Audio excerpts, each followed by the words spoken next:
Alrighty, guys. I already did a mail call where I told you about this trade that I did.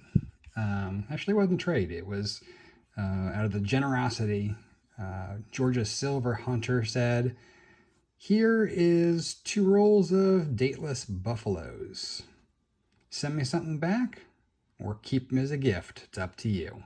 So I'm considering a trade because he's getting something back. I can't have him send me 2 rolls of dateless buffaloes and not do something in return. But I wanted to do a quick video. I'm going to Nic-A-Date these because they are dateless. I did check them all. And a couple of them you can maybe make out a number, but none of them, with the exception of these 4 here, can you know what the date is. And the reason I know what date these are is these 4 are the raised ground. I've got 4 of them here. I can't tell. They've been so beat up, I can't tell if there's going to be a mint mark. So, but I know they're 1913 because that's all they can be. That was the only time the raised ground was produced. So we've got 4 that are raised ground. I think that I'm going to take a better look to see if I can depict a mint mark. If not, we'll start Nic-A-Dating and see if we can find a mint mark for one or all of them. These ones here do have a mint mark on the back. So I have 4 that I know have, I'm sorry, 3 have a mint mark.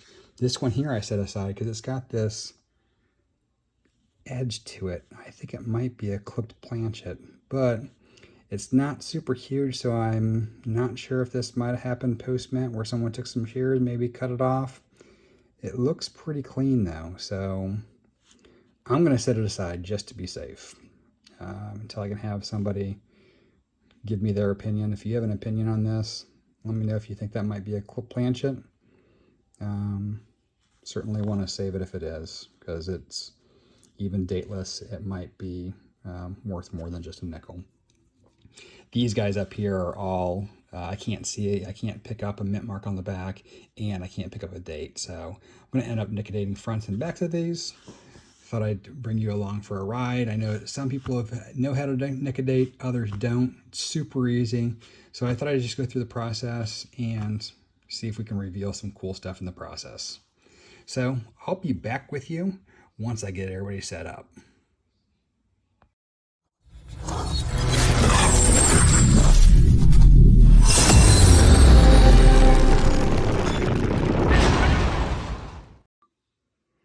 Alrighty guys, here we go.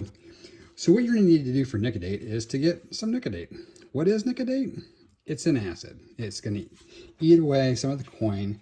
When they print the coins, or mint the coins I should say, when they are stamped together, it's going to have a stronger, it's going to be a deeper groove where the date is. So it's going to eat away faster where there isn't a date, which should make the date pop better. I'm going to use this dirty coin as my sample coin, and I'm going to come up here and I'm going to do these 40. The reason why I'm doing this dirty coin is it'll show you, you'll see how much cleaner the coin gets from said acid. So what you're going to do is you're going to put a drop on the coin. I like to use a toothpick. You can use anything. You just don't want to scrape against the coin. I use it to spread it out to make sure that I'm getting an area. If you look at a regular Indian, you'll see this flat space. I like to spread it across that flat space so that way I make sure that I've got the date, and it actually makes it look a little bit nicer. You can drip it right where the date is, but when you look at the coin, you're going to see that one spot. So I tried to cover essentially his shirt area with the Nic-A-Date so it looks a little bit nicer, or at least it does to me.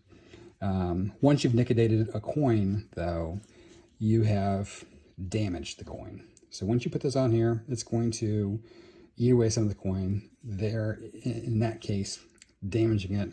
So if you do find something of value, it's going to be worth about 10% of what it would be if you hadn't damaged it. So you really don't want to Nic-A-Date anything of value or that you know has value. These particular coins are dateless. So how much is a dateless buffalo worth? Maybe 5 cents, because you don't know what it is. You don't know if it's 36 or a 13. You don't know if it's a Philly or an S unless you can, figure out the mint mark. Until you have Nic-A-Dated it in a lot of cases, you don't know that you had a valuable buffalo. So maybe 10% of nothing is, or 10% of something is going to be more than that 5 cents you started off with. So I consider it a way of treasure hunting. You're able to come in here, put some drops on there, you actually get a date, and who knows, maybe you'll find one of those key dates, semi-key dates, something that helps you fill that tough hole in your book. So here's the coin. Here's my toothpick. I'm going to place some on the coin. I'm going to spread it around. Once it's sat for a couple of minutes, I will put it in my water up here. This will get rid of any of the extra acid, and then we'll see if we have a date. So I'm going to get officially set up here, because I actually know I can do this one-handed. So I can take the tap off with my one hand.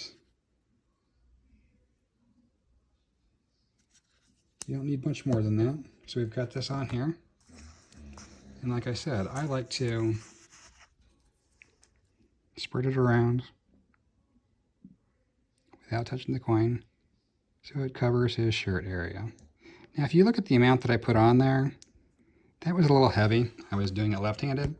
I would probably do less than that. You don't need a lot.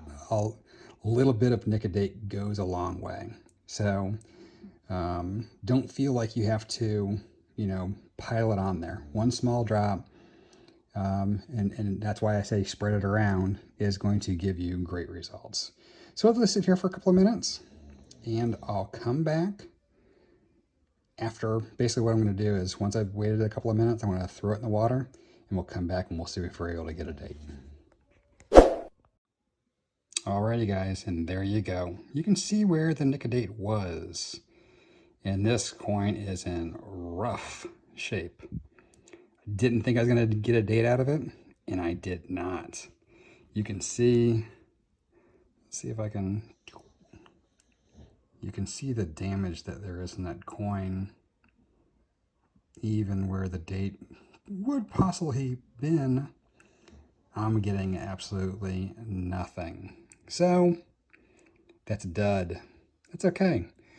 A lot of these coins are, if you look at the ones that we have here, they are worn pretty flat. There's some of them that I know I will get dates out of, but like this one here, you can see the little tiny 0 right there. So I'll probably be able to get a date off of some of these, but a lot of these, especially the ones that have damage or discolored like this one, are going to be that much harder to get dates off of. So I'm going to throw some Nic-A-Date on these guys and see what we can do. All right, so here we are. We've got our Nic-A-Date on here. As you can see on most of these nickels, once you put it on, it's like a yellow. It turns dark pretty quickly. And the longer you sit there, the longer or the darker it gets, because it's actually eating away the coin. So you don't want to leave it on too long. They actually say in the directions you can do it multiple times. They actually discourage that, or at least that's what I've heard. Your best bet is to put it on once, give it a minute or two, and then rinse it off, and you'll probably have a date or won't have a date. These look much darker than they actually are. It looks like black ink on there through the screen, but they're not quite that dark. So we're just getting ready to drop these in the water, and we'll see if we got some dates. All right, guys, here we go. They actually all came out. This one here and these two here, I had a double dip. I know I told you guys not to do it, but they didn't come out, so I figured, what's the worst thing can happen? So I put some more Nic-A-Date on for the second time, let them soak some more. You can see this one really started to lose some of that brown color. And what do you know? We actually got a date out of it. So we ended up with 2 13s, 2 15s, a bunch of 16s, a 17 or some 17s, 3 18s, 6 19s, 4 20s, a 21, 3 23s, a 25, and a 26. From everything I've seen, most dateless are gonna end up being in your teens or 20s. Once you get into the 30s, generally, unless the coin's really beat up, you tend to be able to decipher the date at least a little bit. So it's not surprising that these are the dates that came out. It's traditionally gonna be your teens or early 20s. Because the reason why they're dateless is because they're really worn down, and so they are the older coins. So we've got these ones done. We're going to do the next 40, and then we're going to do the backs and see if we can find some mint marks. Alrighty, I lied. I decided to do the reverses on these 40 first. One of the 15s was a D. One of the 20s was an S. Two of the 20s were Ds, and everybody else had no mint mark. So we are going to have some page fillers for myself here, here, and here, which is pretty sweet. So I'll be back after we do the next batch. Alrighty guys, this next set was all over the place. I ended up with 4 that I just couldn't get a date off of. I've got some basic numbers, I've got some ideas, I've got some guesses, but at the end of the day, I'm not really sure. I've Nic-A-Dated the heck out of them, just can't get them. But we got some 14s, 15, 16, 17, 18, 19, 20, and 21 like we expected. We did have a couple of 24s, a 25, and 2 26s. And we had a 27, and we actually had a 34. And you'll see on these more current ones, the Nic-A-Date really makes the number pop. I mean, you can readily read that. Compared to this one here, you've certainly got to try much harder to get that number off of there. But with Buffalo, it's a matter of turning the coin under the right light to grab those numbers. So we've got these numbers. We're going to do the same thing. We're going to flip them. Oh, and by the way, this one that was dirty that I said I couldn't get a date out of, I threw some Nic-A-Date on there and let it soak. And you was able to pop a date out of it. So I know I said don't do it twice, but man, I've done it twice on the ones that are super dirty, and it pulls it out. I figure what I got to lose, right? But up here, these ones, I did these ones twice, and you can see it just, I can see the 19, and I can make some guesses, but nothing definitive. So I'm going to do the backs, see if I can grab myself some mint marks, and then we'll get back to see how many holes we can fill. Alrighty guys, I am done Nic-A-Dating. It's time to land ourselves some buffaloes. So after doing all those, we ended up filling the 1913 raised ground. We got the 1914 S. We got a 1915 D. We got a 1917 S. We already had the 1920 D, but this is an upgrade. The one that I had in there had been Nic-A-Dated completely, full face, full reverse. It was really faded, so I'm swapping it out because this one's definitely going to look more natural. And last but not least, we have a 20S. So we were able to fill 1, 2, 3, 4, fill 5 and upgrade 1 out of the 2 sets of nickels. You'll notice that, you know, I did not upgrade anything on the back half here because we've got, certainly not a lot, but we've got holes filled, and there was very little beyond the 24, 25 mark that were the dateless ones. So we're getting there, especially seeing that we aren't getting circulated nickels. It's great to be able to add something to this book. My goal still is to finish this before the end of the year by trading, finding. I'm just not buying. So if you have some buffaloes you'd like to trade, or if you have some buffaloes you would like to trade even with something else, let me know. I would really love to try to fill this out before the end of the year.